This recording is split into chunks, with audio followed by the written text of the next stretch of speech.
Hi researchers! Today I want to showcase how to set up an ESM or EMA project on ExpiMetrics. You start with your project dashboard, and here you can see all the cards that display your projects. I have quite a number here. But to set up a new project, you want to click on the plus card, select mobile project, because this is where you have participants download the ExpiMetrics mobile apps, either iOS or Android.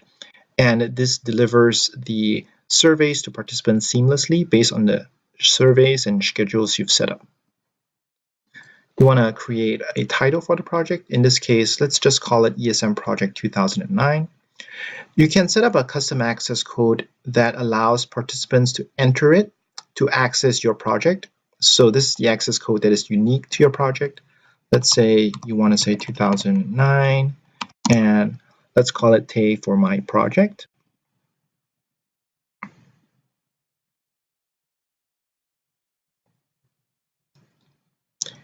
You then go to the Build Surveys page where you can add new surveys. For the sake of time, I'm just going to be adding existing surveys, and then I'll go into the surveys to show you what they look like. So let's select a demographic survey, perhaps a multimedia survey, maybe a morning survey, and an afternoon survey.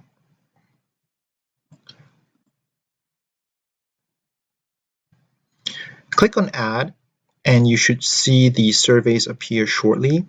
It's very easy to create and edit the surveys. So here you see the demographic survey, multimedia survey, afternoon survey, and morning survey. You can then edit the survey itself. Here you see the demographic survey.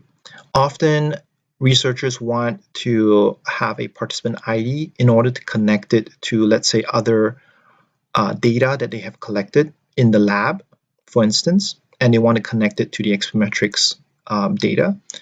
Note that ExpiMetrics has its own unique participant ID, which connects all the surveys that are scheduled. So you don't actually need to have a participant ID to connect the data, which is a really nice feature. We have a drop-down question of age. How old are you? So this is the drop-down question. So these are the different choices. What is your gender? Male, female, other. And you can also have participants take so-called a longer survey, let's say, on the web. Or you can insert web links in order for participants to complete other types of online tasks.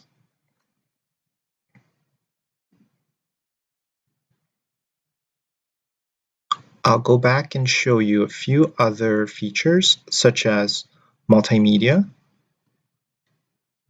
for you to collect multimedia data, such as video, voice, pictures. You can have participants take a picture of the surroundings, take a video of the surroundings. You can have them tell you about the day with audio data.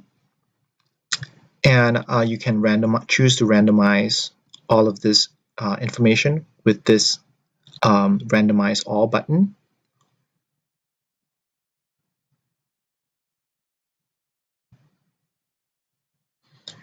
And I'll just show you one more survey, which is the afternoon survey. So here you have different sets of questions. Are you currently at work or with a family? And we have a skip logic here. So if it's A, skip to question 3. So you can add skip logic to the questions, and this is denoted by the symbol here for skip logic. You have question groups, which are questions that have the same type of response options. This is a multiple choice question, and we're asking about how somebody's feeling at the moment. So ranging from not at all to a lot. And here we have the questions, are you feeling positive, negative, good, bad, and so forth. We have randomized all these questions so participants don't see the same set of questions in the same order each time. Rather, it's randomized each time they take the survey. It's also important to note that there are different survey options too, such as backtracking. On the app itself, you will see that each question appears in a single screen. And so you can either disable backtracking for participants so they can't go back after they've entered or moved forward with a question. In this case, let's say we don't want to enable back. We want to allow participants to backtrack. You can choose to allow participants to skip questions.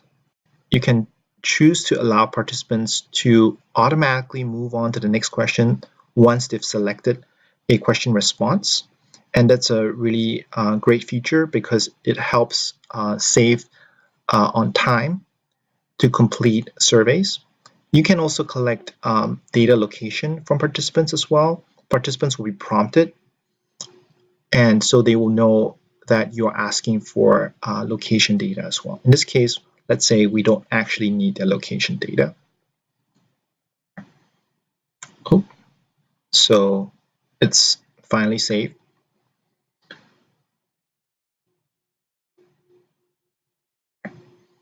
So after you've built these surveys, you move on next to scheduling your surveys. And we have three schedule types on ExpiMetrics. One is a calendar survey, calendar schedule, where you schedule your surveys based on a calendar function. So what you'll see is a calendar and you schedule your surveys based on that. It's very helpful if you're interested in things like New Year's resolutions, for instance, and you want to pick a specific set of weeks to assess participants on for your ESM or EMA project. In this case, we won't do the calendar schedule. Rather, we'll do the rolling schedule, which allows participants to start whenever, but collects, let's say, 1 or 2 weeks worth of data based on what you've scheduled. So one participant may start on, let's say, January 14th. Another participant may start on January 21st, and you still collect the same amount of data. This is very helpful for a lot of researchers because we don't often collect data in a single burst. We might have participants coming in based on our recruitment. Before we go to that, I'll just say briefly that a static schedule is just for one-off schedules or event-based surveys only. So you can have participants enter data into the surveys whenever on their mobile app, if let's say they have an event and it closes, let's say based on a certain date. So the rolling schedule is set up in a similar way to the calendar schedule in terms of the scheduling functionality. Here you see that we have different number of weeks, and you can add the weeks or delete the number of weeks here. And you have number of days as well for 7 days in a week. The start represents when a participant enters the access code to start the project. So often you might want to have some kind of a demographic survey or baseline survey. And in this case, I want to make it a static survey, meaning that is just going to be a one-off survey for a single submission. I apologize that there's an overlap here between the one submission and multiple submission. For event-based surveys, often you want to set them as multiple submissions so participants can enter it multiple times. In this case, I just want a single submission for the demographic survey.